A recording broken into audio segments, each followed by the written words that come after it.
Bueno, buenos días. ¿Cómo andan? Vamos a procurar reflexionar sobre cómo está la Argentina, sobre cómo pueden seguir las cosas, qué mercados vamos a tener en este año tan particular para el mundo de los contenidos y para el mundo del deporte. ¿Qué estado de ánimo puede tener la sociedad? ¿Cuánto puede necesitar a veces de todos estos contenidos para recrearse un poco de una realidad que no necesariamente está en su mejor momento? ¿Qué expectativas tienen a futuro? Si esto que estamos viviendo en esta primera parte del año es el clima que vamos a seguir teniendo, las cosas pueden cambiar. Bueno, de todo eso vamos a hablar en este rato. Y sobre todo de qué dinámica pueden tener los mercados, imaginando cómo sigue el país. Vamos a hacer alguna reflexión sobre de dónde venimos. Yo estuve el año pasado acá contándoles cuál era la perspectiva que teníamos, retomar algo de aquella historia y sobre todo imaginar el futuro en un contexto ya de mediano y podríamos llamar de largo plazo, por lo menos de acá al 2019, ¿no? Parece que es un horizonte interesante para un proceso de inversión, para un proceso de desarrollo, de presupuestación, de generación de plataformas, de innovación tecnológica, que es en definitiva de lo que se trata permanentemente el negocio de ustedes. ¿Cómo mirar? Parece que es el primero de los desafíos. ¿Cómo mirar las cosas? ¿Cómo mirar lo que está pasando? Si nosotros vemos esto que puse ahí, que es una gráfica que parece bastante extraña, con una cantidad de primero temas complejos, ¿no? Desigualdad de ingresos, colapso estatal, desastres naturales, cambio climático, crisis fiscal, desempleo y subempleo. Por supuesto no voy a hablar de todo eso, pero sí creo que es una buena metáfora sobre cómo tenemos que pensar en el mundo de hoy y en el país de hoy. Aquellos puntos o esos tópicos parecen bastante inconexos hasta que uno hace esto. Cuando finalmente aparecen los colores, aparecen los tamaños y aparecen los flujos de sentido, entendemos que hay una lógica detrás de ese gráfico. Y este gráfico expresa distintos riesgos a nivel mundial, económico, geopolítico, social, tecnológico, ambiental, riesgos que se miran en uno de los principales foros de geopolítica que se realiza todos los años en Suiza. Ahora es un poco más famoso porque de hecho fue el primer lugar donde eligieron el nuevo presidente Macri, el foro de Davos. En febrero de cada año se realiza y de esta manera los líderes piensan hoy el mundo, ¿no? De una manera concatenada, de una manera donde hay interconexión, donde un tema impacta en el otro. ¿Sí? Dije, no vamos a hablar de esto, pero sí me parece que es la forma en la que tenemos que pensar de las cosas que sí vamos a hablar. Cómo los distintos temas que están en nuestra realidad cotidiana se conectan entre sí, cuál es más importante que el otro, cómo hay flujos de sentido entre ellos. Primera cuestión conceptual antes de meternos a la información acerca de cómo mirar. Y en segundo lugar, el mundo hoy se está definiendo bajo esta lógica, ¿no? La lógica del VUCA. ¿Qué es el VUCA? Por sus siglas en inglés, volatilidad, incertidumbre, complejidad y ambigüedad. Es un acrónimo que nació en la Guerra del Golfo, como muchas cosas en la estrategia, nacen desde el pensamiento militar y después se trasladan a los negocios y en este caso inclusive a la mirada social. Ese es el mundo hoy. Si uno está esperando certezas para poder realizar inversiones, proyectos, bueno, ni que hablar en este negocio, ¿no? El negocio de los contenidos y de la tecnología probablemente sea el que menos certezas tenga. Alguna vez le preguntaban a Sergey Brin, uno de los fundadores de Google, hacia dónde iba la tecnología. Dijo, no lo sé. Y si lo supiera no te lo diría, ¿no? Lo más probable es que supiera algunas cosas, pero básicamente es un negocio donde todo el tiempo la innovación puede cambiar el juego muy rápido. Entonces, para este negocio podríamos plantear que el VUCA es aún más fuerte y si eso lo ponemos en la Argentina, podríamos decir que estamos en una especie de VUCA al cuadrado o al cubo, porque nosotros tenemos además nuestras propias volatilidades, incertidumbres y ambigüedades. Dicho esto, en ese marco mental de análisis, ¿cómo pensar el país que tenemos por delante? Por un lado, entender lo que evidentemente cambia o ha cambiado. Ha cambiado el presidente, esto implica un nuevo tono y un nuevo modo en la época. Todos los gobiernos instalan una nueva manera de hablar, la propia, todos tienen un estilo, una estética. Y también, por supuesto, cada gobierno trae sus políticas y genera expectativas en consecuencia. Pero también hay algunas otras cosas que no cambian o por lo menos lo hacen bastante más lentamente. Y es lo otro que hay que poder configurar para entender de qué se trata el futuro. La estructura social, los patrones de conducta, los valores, algunas cuestiones que trascienden a la coyuntura y en definitiva son de carácter más estructural. Voy a mostrar después algo de la lógica de lo que está pasando con cómo la tecnología está cambiando la manera de pensar la vida y que me parece que para ustedes y todo lo que implica el negocio on demand es muy relevante. En definitiva, decodificar el futuro implica entonces prever la articulación de las dos dimensiones, aquello que cambia y aquello que no cambia. Y de eso vamos a hablar en este rato de la mañana. Comencemos por el que creo que es el desafío analítico de la hora o el desafío analítico del momento, que es entender, a mi modo de ver, tres grandes cosas. A mí me gusta mucho pensar de este modo. Creo que es una manera que permite como articular las ideas. ¿Qué pasó? Y qué pasó es, dentro de lo que fue el kirchnerismo o la herencia del kirchnerismo, qué queda en esta nueva etapa, qué valores ha generado en la sociedad, cuáles de esas cosas siguen estando presentes, cuáles empiezan a cambiar o a modificarse. ¿Cuál fue el punto de inflexión? ¿Qué es lo que finalmente sucedió en la elección de octubre y de noviembre del año pasado? Y finalmente, y en lo cual nos vamos a concentrar gran parte de esta presentación, después de abrir a las preguntas que me quieran hacer, ¿cómo creemos que sigue? ¿O qué es lo que puede suceder con la Argentina a futuro?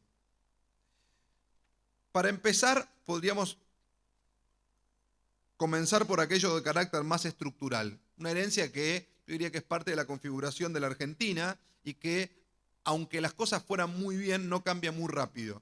Que es que la Argentina no es un país, sino que son varios países adentro de un país. Y a la hora de pensar en contenidos on demand, a la hora de pensar plataformas, a la hora de pensar prestaciones que tienen costos diferenciales, entender esto me parece clave. En la Argentina conviven realidades muy, muy distintas. Realidades que van desde el techo de la pirámide social a números del 2015, cuando estén cerrados los acuerdos salariales, corregiremos estos valores, calcúlese aproximadamente entre 28 y 30% hacia arriba, que es en lo que están cerrando hoy buena parte de las paritarias, pero teníamos en el techo de la pirámide social el 5% de las familias de la Argentina que ganan como ingreso neto al hogar o generan como ingreso neto al hogar 107.000 pesos por familia por mes. Esto no implica necesariamente sueldos porque en general en estas familias trabajan en muchos casos dos personas, ¿no? Entonces no es lineal con respecto a los salarios. Después tenemos un grupo de clase media alta que quiere vivir como la clase alta pero que tiene un ingreso que es un tercio de ella, con lo cual en general suele tener la tarjeta de crédito bastante agotada y agobiada. Y después tenemos la clase media típica que muchos cuando se plantean estos valores dicen no se puede vivir una vida de clase media o lo que uno creía que era una vida de clase media con ese ingreso. Sin embargo, abajo de ellos todavía tenés casi el 48% de la población que es la clase baja de la Argentina. Lo que vemos acá es que en definitiva hay 27 veces de brecha entre el techo y el piso de la pirámide social. Vemos que es cierto que la Argentina tiene una de las clases medias más importantes de Latinoamérica, junto con Uruguay, 48% de la población. Vemos, por otro lado, que también es cierto que durante los últimos 12 años hubo una fenomenal expansión de la clase media. 11 millones y medio de personas se incorporaron a la clase media desde el cuarto subsuelo, que fue, por supuesto, la crisis del 2001-2002, hasta el cierre del año 2015.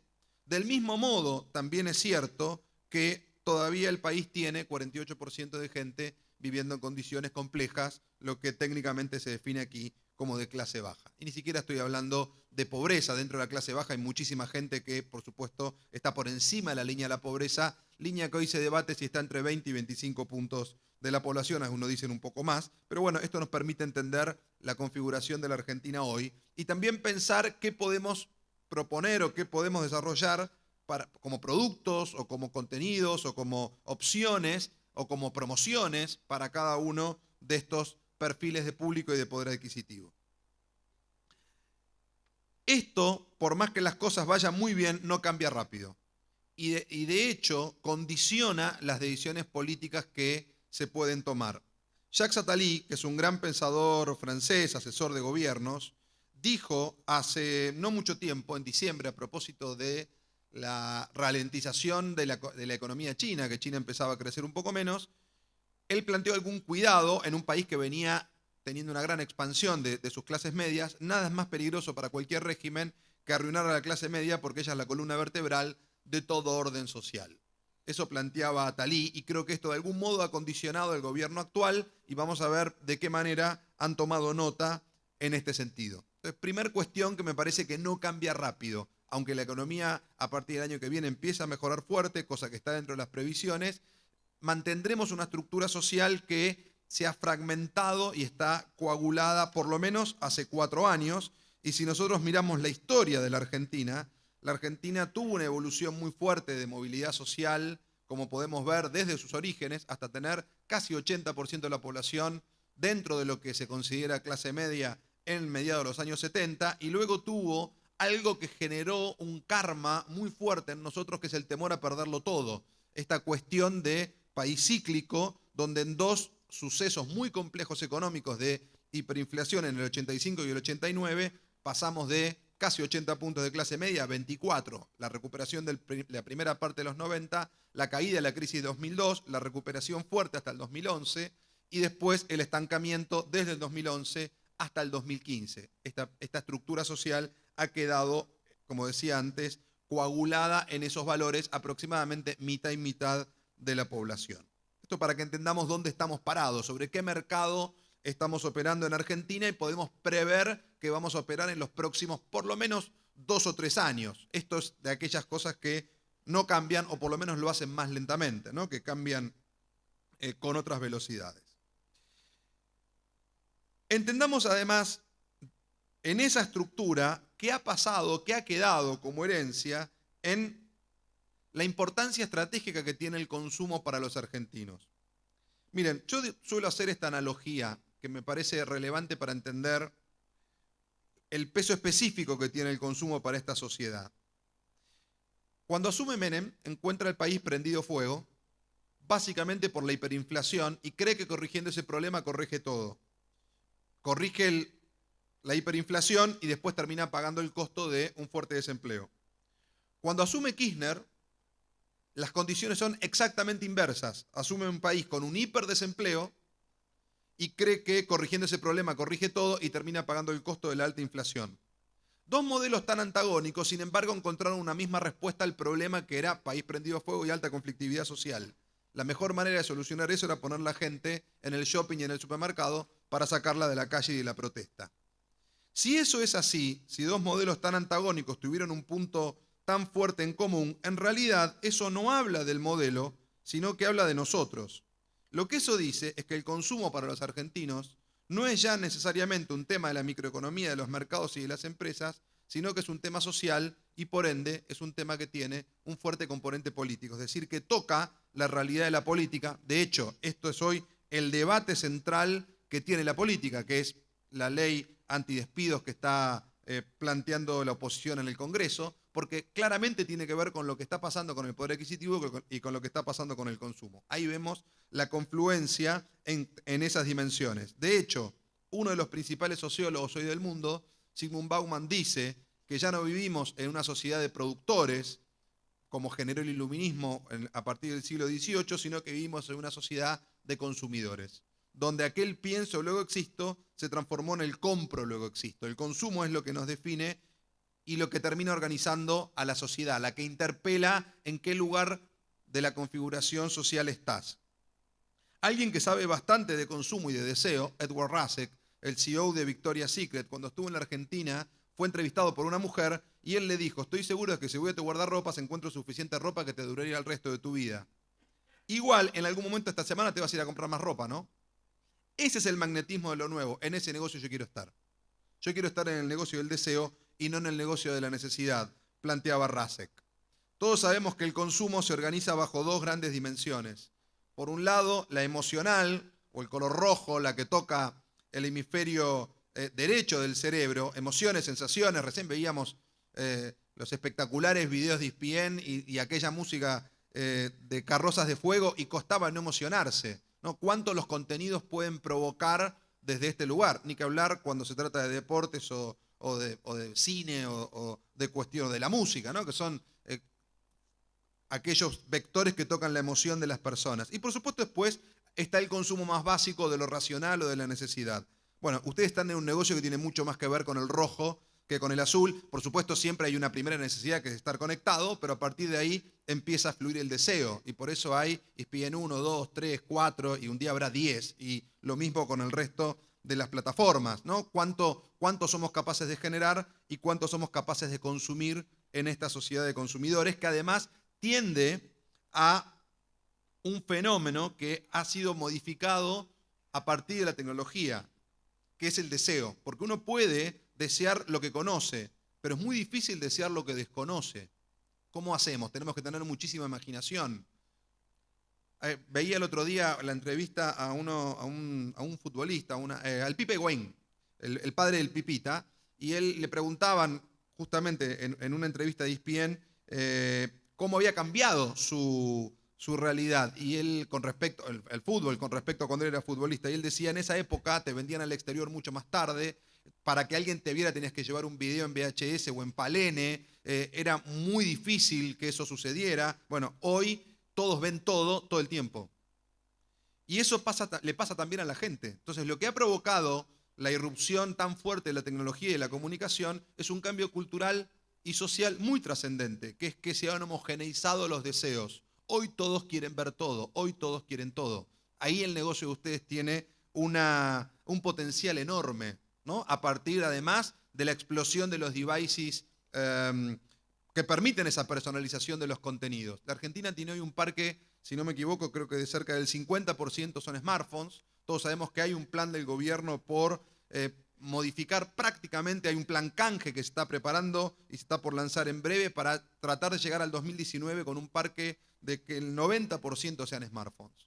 Entonces, ahí imaginen todo lo que puede crecer, la oportunidad al menos potencial que tiene el desarrollo de contenidos mobile y el desarrollo de contenidos, obviamente, mobile on demand, ¿no? Ahí hay una cantidad enorme de cosas que se pueden hacer. Habrán visto que los medios están virando muy fuerte. Entre ellos, por ejemplo, La Nación acaba de lanzar toda su plataforma de TV y de radio y está empezando a conjugarse, esto fue hace no más de 15 días, a conjugarse con lo que era históricamente el diario de papel. Bueno, todos tienden a las plataformas múltiples e integradas, y en este sentido el deseo, que es el vector central que hoy mueve el consumo en el siglo XXI y que, como decía Bauman, mueve a la vida en este tiempo, tiene, insisto, para ustedes un potencial creciente y enorme. No olviden que juegan en esa cancha, la cancha del color rojo, de las sensaciones, de las emociones, de los recuerdos, de los imaginarios. Muchas de las cosas estuvieron hablando acá, de las aspiraciones. Digo, si esto se hubiera pasado en televisión, hubiera sido seguramente un programa con mucha audiencia, porque se contaron cosas muy ricas y muy divertidas y con mucha dinámica, y tuvo esa lógica, ¿no? Más allá de que fuera en vivo acá para nosotros.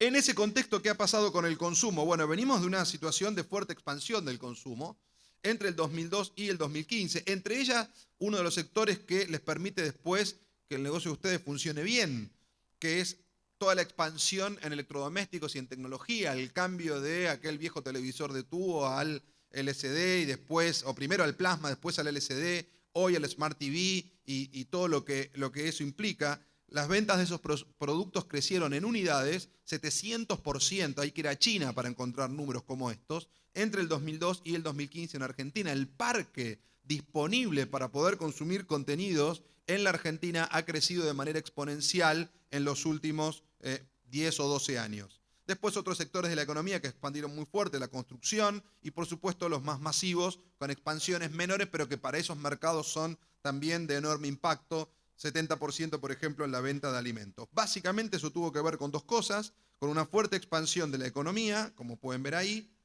tienen el punta a punta, inclusive desde los años 90, pero ahí tomamos desde la salida del 2002 hasta el 2014, y además una importante caída del desempleo que le permitió a la gente tener el poder adquisitivo para poder consumir.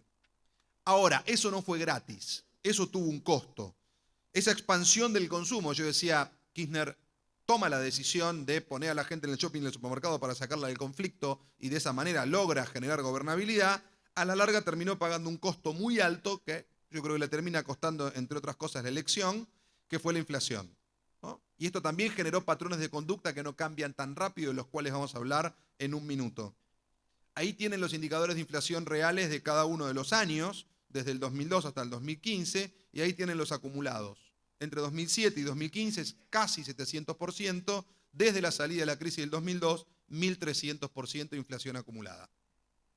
Entonces, esto ha sido la otra cara de la moneda, y también una economía que, si bien en el acumulado creció 85%, crecía al 9% promedio anual en los primeros 5 años, luego al 5% promedio anual y finalmente prácticamente no creció y está estancada hace 4 años. Ese es el reverso de aquella herencia positiva, podríamos plantear. Voy a mostrarles un comercial que creo que sintetiza muy bien lo que fue la síntesis de la expansión del consumo y de cómo esto le fue cambiando la mentalidad a los argentinos en los últimos tiempos. Déjenme un segundo que vamos a verlo.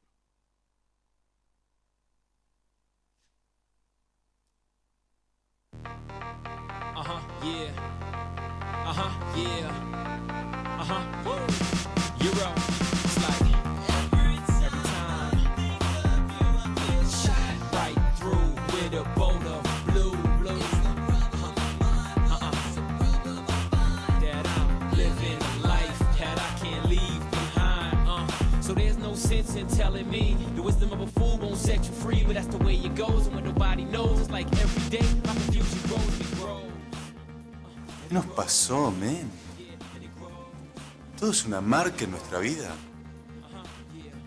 No puedo ser una hoja en blanco. Para pensar, ¿no?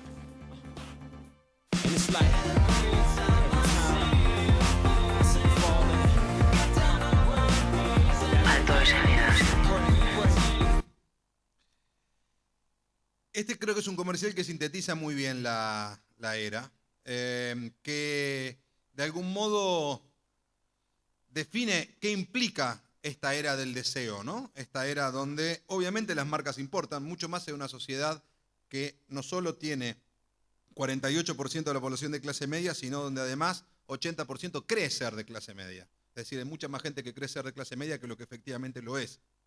Es parte de nuestro ADN. Y para la clase media el consumo y los bienes, y qué tenés y qué no tenés, y qué viste y qué no viste, y dónde lo consumiste y dónde no lo consumiste, es relevante como una demostración de su identidad y de su pertenencia, ¿no? Entonces las marcas a los argentinos claramente nos importan, y poder estar al día en qué está pasando en el mundo del deporte, del espectáculo, del entretenimiento, obviamente también es parte de esa conversación social que define y expresa pertenencia.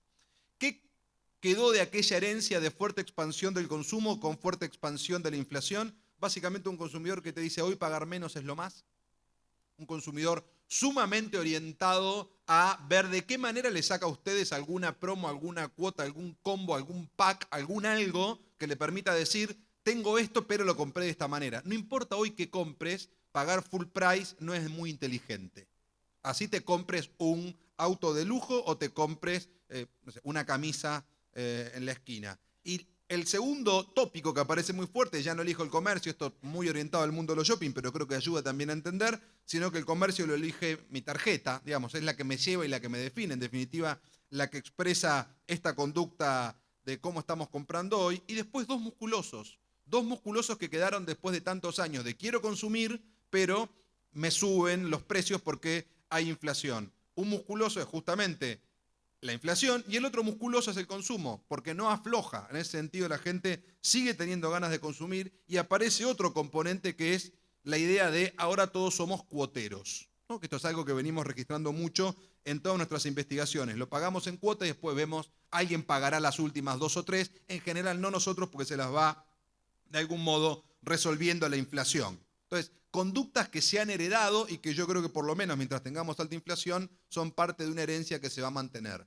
Como decía, comencé por explicar aquello que no cambia en un contexto donde evidentemente muchas cosas cambiaron. Síntesis entonces, ¿qué consumidor tenemos en cualquiera de los mercados y en el de ustedes también? Un consumidor adicto, un consumidor que se acostumbró a tener altos niveles de consumo muy sustentados en lo que yo llamé alguna vez los anabólicos. Descuentos, promociones, cuotas, combos, packs, clubes, lo que ustedes quieran. Pónganle el nombre que quieran, pero básicamente lo que la gente está esperando es qué me vas a dar para ver en función de eso qué decido y cómo canalizo ese deseo que sigue estando fuerte y que sigue estando latente, además en una sociedad que tiene una aversión por la tecnología y por el disfrute muy propio también de nuestro nivel cultural y de nuestra idiosincrasia de clase media muy fuerte. Eso es la herencia. Veamos el futuro. ¿Qué puede pasar con el país que viene, qué puede pasar, entre otras cosas, primero con la economía y después con la economía cotidiana, que es la que nos toca a cada uno de nosotros luego en la dinámica de los mercados. Vamos a ver otro video. Es una metáfora, pero repásenlo, que es interesante. ¿Cómo es? Así. ¿Ves? Y así le tengo que seguir pegándole. Con la nueva movimiento. Tiro, salta por el alzado y entra. A veces entra. Sigue al tiro.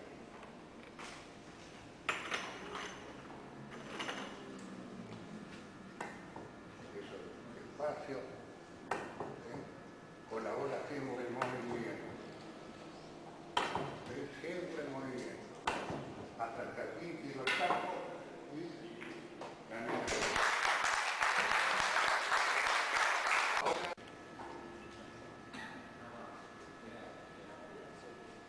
Con esta bola juego fuerte a la bola 11, salta. Con el vientito tengo que sacar la tiza de la bola y meter la 8 en la planilla. Difícil, ¿eh? Ahora. Ahora bueno, apoyar la mano acá. Te lo digas en el triángulo. Esas tres bolas, desde luego, ya entran ahí en la ponente. Entonces, el asunto es que retroceda de vuelta, juegue acá y vuelta la 8 en la ponente. Sí, sabe. Dale, mira. Ya tenés secretario.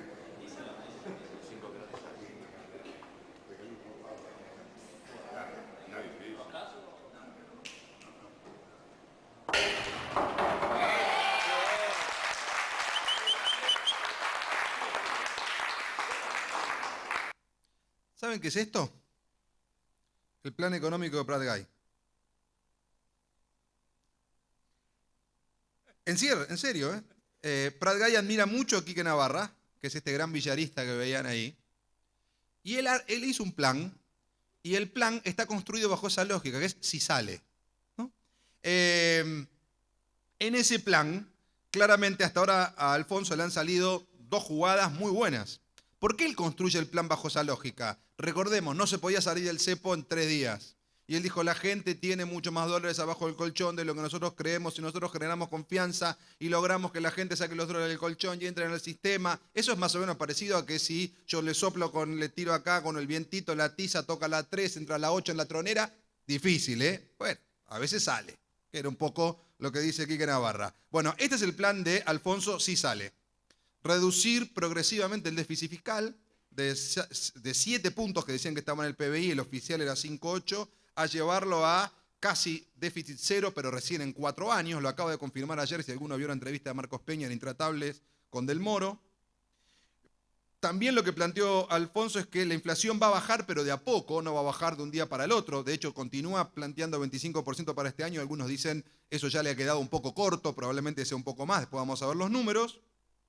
Pero la proyección también es que la inflación la van a bajar no de un saque, sino en 4 años, y llegaremos a un dígito tal vez en el 2018. Y finalmente, que la economía este año no va a crecer, pero que después sí va a crecer vigorosamente. Ellos hablan entre el 4 y el 5%, hay economistas hablando del 6%, el fondo habla del 3%, y por ahí anda la proyección, si sale. Bueno, veamos cuáles son las condiciones para sale o no sale, y qué puede pasar si sale y si no sale. Algunas cosas que medimos sobre finales del año pasado, justo cuando se estaba votando. Le preguntamos a la gente qué creía que tenía que hacer el gobierno que ganara. En aquel momento no sabíamos si iba a ser Scioli y Macri, más allá en ese momento tenía bastante menos chance, pero era un candidato fuerte también. Y a continuar con todas las políticas del gobierno que estaba en ese momento vigente, el de Néstor y Cristina Kirchner, 5%. Corregir los errores, pero mantener las cosas buenas de esos gobiernos, 64%. Y cambiar y ser totalmente distinto a los gobiernos de Néstor y Cristina, 30%. Y la otra cuestión muy relevante era la siguiente. ¿Usted cree que el próximo gobierno, quien fuera que ganara, tiene que profundizar una lógica más estatista y con mayor peso del Estado en las divisiones económicas, 17%, un equilibrio entre Estado y mercado, 77%, que vuelva Carlos, el libre mercado de los 90, solo 6%? O sea, lo que está claro es que la gente no quiere volver a los 90, también está claro que no quiere ser Venezuela.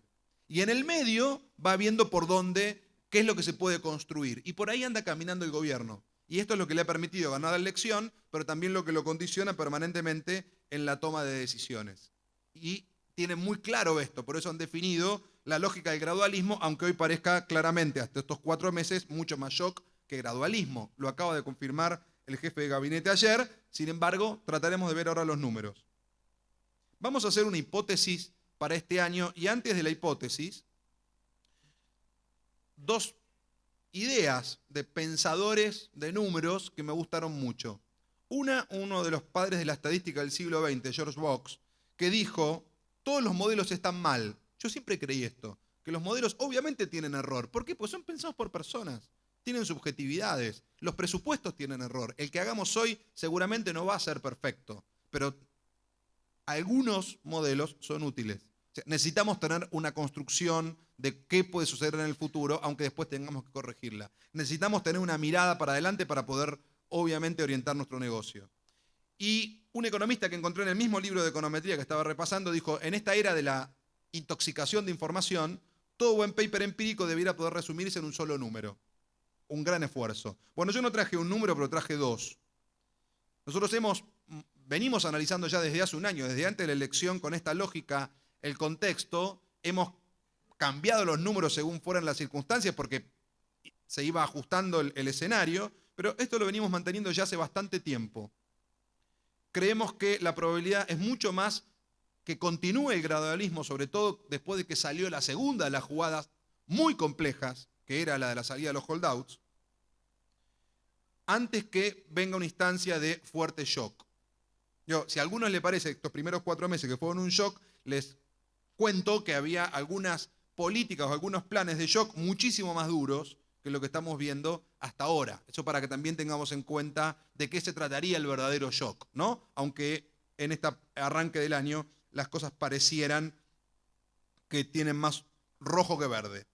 ¿Por qué parece eso? Bueno, básicamente porque, si miramos los números de inflación, noviembre tuvo 2% de inflación el último mes, o sea, creciente sobre lo que venía en el orden del 1%, el último mes del gobierno anterior. Diciembre, que es un mes compartido, 4 puntos. Enero, 3,6. Febrero, 4,8. Y el número oficial de marzo, 3,2. Eso acumulado da 19 puntos de inflación. Si le suman 7 de abril, en el interior del país no es tanto, es entre 4 y 5 puntos, pero estamos hablando de un acumulado de por lo menos entre 22, 23 y 25 puntos de inflación en 6 meses, donde a una buena parte de la gente todavía no le aumentaron el salario. Eso obviamente se llama contracción del consumo. No hay manera de eludir esa contracción. Estos son los resultados del primer trimestre de este año. La economía en el orden de lo que estaba previendo el gobierno, pero con caídas del consumo, que fue tapa de los diarios ayer, fue debate de los programas políticos, de los tantos que hay en televisión. El consumo de carne cayendo 6%. Hoy el gobierno va a anunciar la continuidad de precios cuidados, ¿no? Se vencía el plazo y se renueva hasta el mes de septiembre. 4% de caída en la venta de comida, alimentos, bebidas, cosmética y limpieza. Estos son los productos que no caen, que en general son estables, son mucho más inelásticos desde el punto de vista de la teoría económica. Piensen que en el 2014, que fue el único año de la era anterior, que cayeron 2%. Obviamente en la primera parte cayeron mucho más. Pero la caída o la contracción, esas en promedio, obviamente hay categorías que están cayendo mucho más que eso. Electrodomésticos y tecnología, 10% abajo. Shopping center, 8%. Gastronomía, 20%. Construcción chica, los insumos para la construcción, 4%. Y la construcción grande, despacho de cemento, 8% abajo. Motos, 3%. Esta es la foto de este primer arranque del año. Una foto difícil, con 3 brotes verdes. Sector inmuebles, 13% arriba. Obviamente venían del cuarto subsuelo también, desde el cepo. Uno que está vinculado de alguna manera a la industria de ustedes, el cine, si bien esta no es el hogar, pero de todas maneras demuestra las ganas que tiene la gente de consumir contenidos audiovisuales, 6% arriba. Y finalmente autos, que el trimestre fue 1,7 y el cuatrimestre fue más 5. Tuvimos más 15 en el último mes. Esa es una buena noticia, entre otros lugares, para Córdoba y Rosario, porque permite que el mercado interno por lo menos pueda paliar un poco aquella caída que están teniendo las exportaciones producto de la fuerte recesión en Brasil. Pero esa es la foto de este momento. La pregunta que teníamos que hacernos es, a ver, yo creo, negar esa foto es negar la realidad, no tiene ningún sentido. Sería como querer tapar el sol con la mano. Tratemos de explicar la foto. Para explicar la foto hay que recurrir un poquito al pasado. Cuando a mí me preguntaban hasta el 2011 por qué con tanta inflación no crecía el consumo, recordemos que tenemos inflación alta desde el 2007, yo decía porque hay una cantidad de elementos que le permiten a la gente compensar la inflación. Y finalmente la sociedad piensa, como les mostré antes, en función de esa pulseada, ¿no? En función de poder adquisitivo, la relación de precios y cuánto dinero tengo en el bolsillo. Entonces tenías crecimiento económico, baja el desempleo, suba de salarios y mucho anabólico, oferta, promo, descuento. A partir del 2012 comenzó lo que bautizamos como una lógica que alteraba los mercados en la primera parte del año. Precios nuevos y sueldos viejos. ¿Por qué empezó esto en el 2012? Porque Cristina se peleó con Moyano y dejó 4 meses a la gente con 25% de inflación acumulada sin cerrar las paritarias hasta que reordenó la CGT y apareció la CGT oficial y demás. Bueno, esto se vino repitiendo cada año en el comienzo desde el 2012. O sea, no es una novedad lo que está pasando en este primer trimestre o primer cuatrimestre con el consumo. Lo que sí es una novedad arriba de lo que ya venía sucediendo es obviamente la suba de tarifas y la devaluación. La pregunta que tenemos que hacernos es que, así como decimos que sería un error negar lo que está pasando, yo creo que sería el mismo error imaginar que el año va a ser exactamente igual. Básicamente, ¿por qué? Porque los salarios nuevos van a llegar. Empezaron a llegar. Pensemos, por ejemplo, en los bancarios. A los bancarios les acaban de subir el sueldo 32% retroactivo a enero. Hoy tienen una situación totalmente distinta a la que tenían hace una semana. Acaban de cobrar esta semana, ¿no? Con lo cual, su realidad de poder adquisitivo y su humor social es otra. Bueno, algunos gremios cerraron 20% hasta septiembre, después tendrán 8 o 10 puntos más, y otros gremios están cerrando 28, 27, 30, 32, 34. Es decir, vamos hacia meses donde deberíamos tener al revés, sueldos que sean más pesados que los precios, porque se supone también que la inflación tendería a ya no ser del 7%, porque están prometiendo que no habrá más ajuste de tarifas, porque las variables, inclusive monetarias, tienden a moderarse. ¿Será así? Bueno, es una chance, es una posibilidad, es una hipótesis que tenemos que tener en nuestro escenario. ¿Podrá ser el 2016 más o menos esto? 8% de desempleo, que sería el número en el que anda aproximadamente en este momento. No hay INDEC, con lo cual es muy difícil medirlo. 30% de inflación aproximadamente, no es el 25% que plantea el ministro, no es 40%, y una convergencia también de alrededor de 30% de los salarios. Podrá ser más, menos 2, insisto, salario de 28, ahora de 32, hay mezcla, los docentes se arreglaban por 34, pero si este fuera el promedio, lo que da es una especie de gran empate 0-0.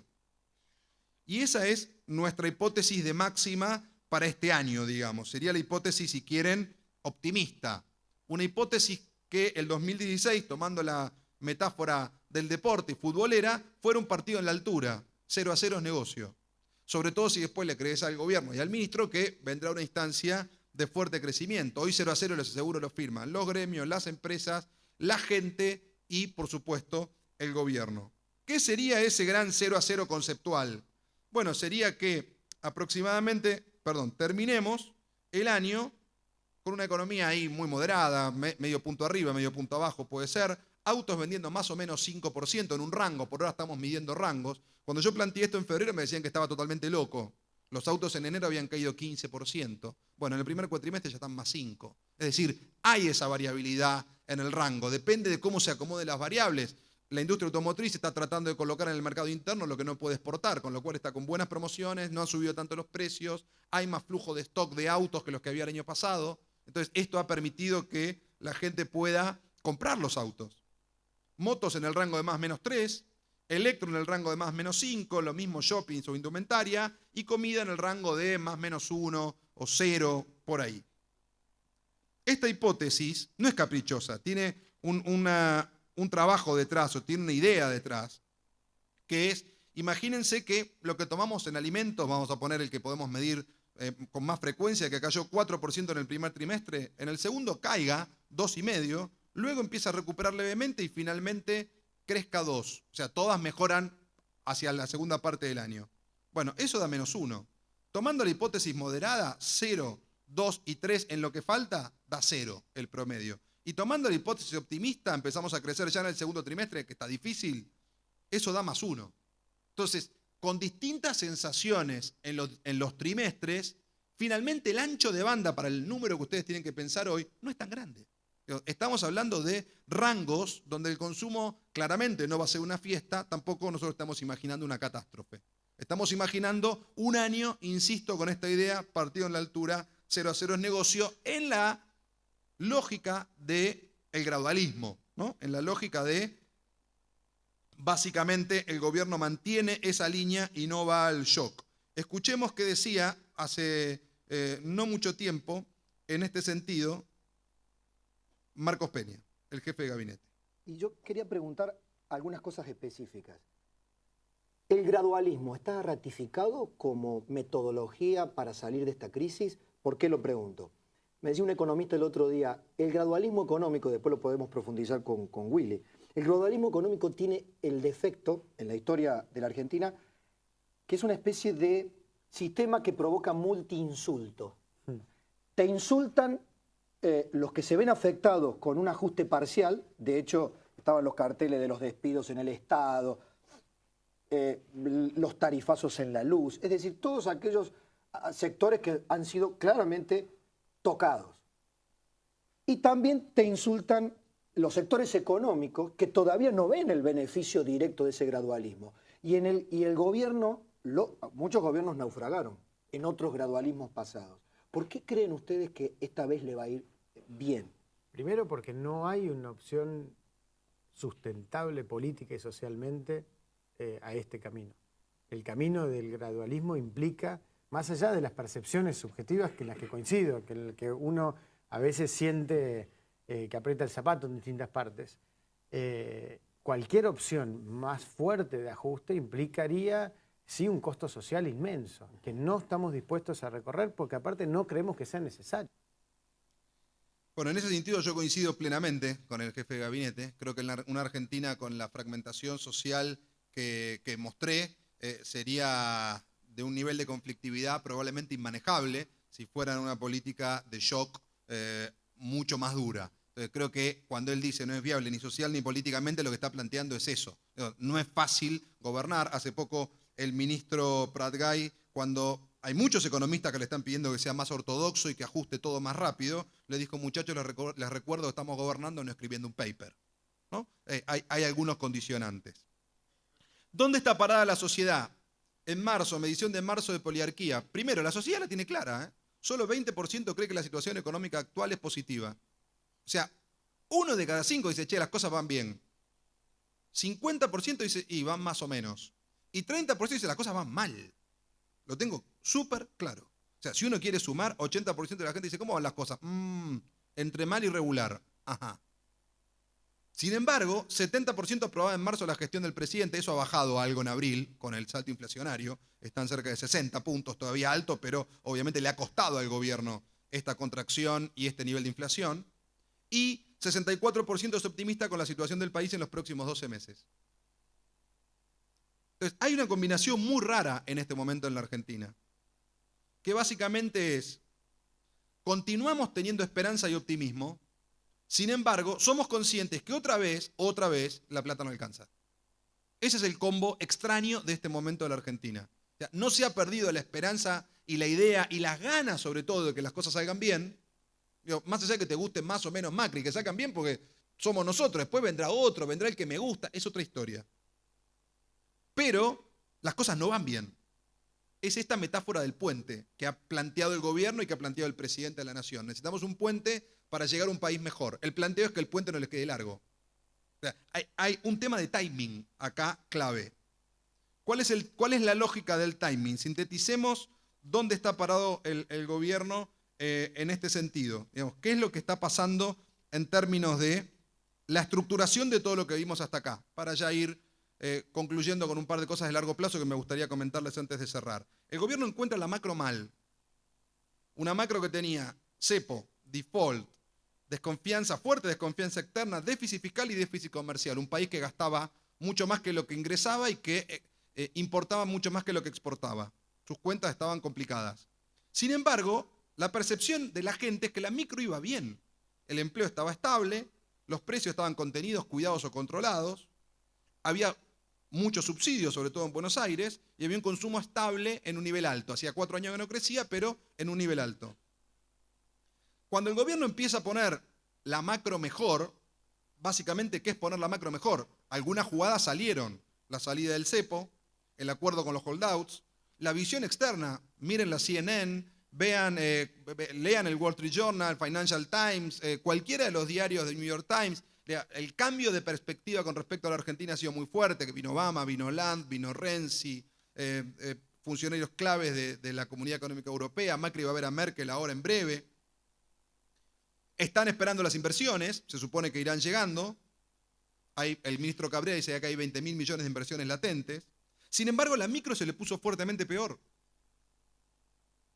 Subieron los precios, 25% de inflación acumulada en 6 meses, alza de tarifas, menos subsidios, un consumo en baja, como vimos recién, y esta situación de creciente temor a perder el empleo, por ahora más temor que en realidad, si bien hay sectores, entre ellos la construcción, tocando fuerte el tema empleo, algo de gastronomía, algo de metalurgia, del sector de autopartes, pero lo que hay es una fuerte instalación del problema y de la agenda, de este tema en la agenda, cosa que obviamente ha pasado sobre todo a partir del debate sobre esta ley.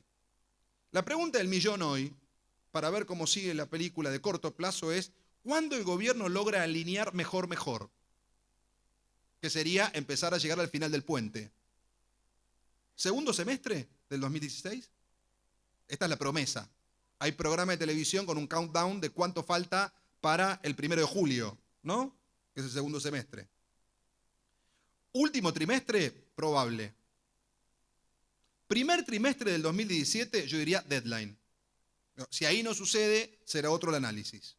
No olvidemos que el año que viene se vuelve a votar. Entonces, este es un poco el planteo de cómo está estresando el análisis la situación hoy. Miremos un poquito más largo plazo, porque en definitiva la Argentina sigue y atravesará también este momento, de una u otra manera, pero lo atravesará. Le preguntamos a la gente si cree que el país tiene una buena oportunidad de acá al año 2030. Las opciones eran una oportunidad histórica, una buena oportunidad, sigue como hasta ahora, o no tenemos solución, vamos camino al derrumbe. Algo que a mí me parece muy relevante, 84% de los argentinos creen que el país tiene una buena oportunidad, es decir, hay ganas de que esto suceda. Y en ese sentido, si se conjugan las ganas con algunas verificaciones, bueno, esto puede conectarse y todos sabemos que para que una buena estrategia se pueda ejecutar, la tienen que comprar los ejecutantes. En un país eso es la sociedad. Entonces, hay ganas de que pase, hay que ver en qué momento la sociedad empieza a verificar que eso evidentemente está pasando. ¿Podrá pasar? Bueno, yo creo que tiene chances. Si sucede que, bueno, va a cambiar el tono y va a cambiar el clima. La Argentina ha tenido muchos climas. La fiesta menemista, la recesión previa a la explosión de 2001-2002, la recuperación posterior muy fuerte, el crecimiento con dólar estable durante 2 años, 2010-2011, y 4 años raros de una especie de transición. ¿Cuál podría ser el clima que pudiera venir? Bueno, yo voy a hacer una apuesta. ¿Será este el clima que viene? Si las cosas salen, es probable. A los argentinos además nos encantan los amaneceres, somos una sociedad cíclica y el amanecer siempre es la mejor parte del circuito, del círculo. Esta idea de, bueno, vamos hacia otro lugar. En algunos lugares la economía empezó a amanecer. Tractores Pauni. En Expoagro 2015 vendió 20 tractores. En Expoagro 2016 vendió 300. Está contento el de Pauni, ¿no? Ha dicho, con un 1.400% de crecimiento en las ventas, el ánimo del productor agrícola es increíble, de un giro de 180 grados. ¿No? En algunos lugares empieza a aparecer la agenda nueva que va a querer instalar el gobierno y que es un poco lo que planteaba ayer Marcos Peña, que es esta agenda, ¿no? Imaginen que ese es el puente, futuro, potencial, proyecto, entusiasmo, esperanza, hacia ahí vamos, un país mejor, desarrollo, etc. Veremos. Veremos si eso sucede y veremos de qué manera sucede. Si eso pasa, y voy a poner un ejemplo en otra industria, yo creo que vamos a un mercado más competitivo. Vamos a la industria textil. ¿Vienen? ¿Vienen? Alguno vendrá de todos estos, ¿no? Digo, la posibilidad de que abra un Apple Store en Buenos Aires o en las principales ciudades de la Argentina es probable. Digo, la posibilidad de que H&M, que está en Chile, cruce la cordillera, es probable. Que Forever 21, que está en Montevideo, venga a Argentina, y es probable.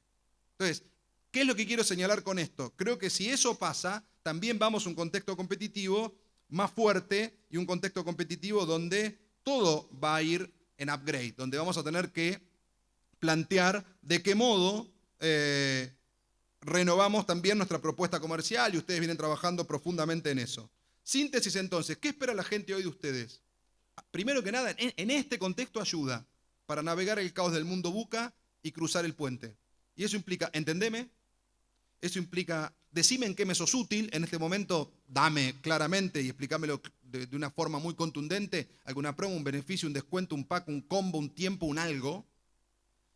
Seguridad, esto de, bueno, con esta plataforma vas a poder ver una cantidad de contenidos que y van a funcionar y no se te va a cortar, y bueno, todas las cosas desde el punto de vista tecnológico que ustedes puedan plantear. Y finalmente, alguna cuestión que también se le pide a las marcas, que es inspiración y valores, ¿no? Algo que trascienda, como veíamos recién en los videos, como habrán visto en otras marcas en este congreso, que toquen la fibra más sentimental y más humana y emocional de la gente. Cierro con esto.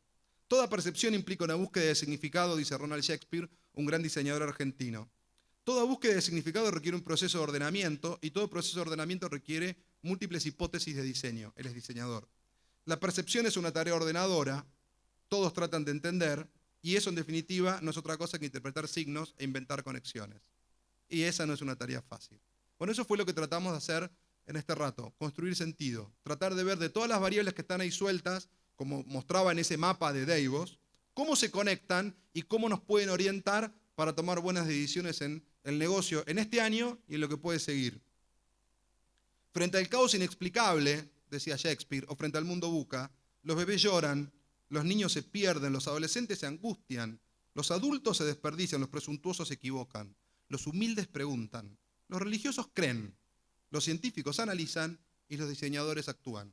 Cambien la palabra diseñadores por hombres y mujeres de negocios, del mundo de los contenidos, del mundo de la tecnología, del mundo del on demand, y tendrán un poco la tarea, entender de la mejor manera que podamos y construir en ese mundo de volatilidad, de ambigüedad, de incertidumbre, de angustia, el mejor negocio que se pueda.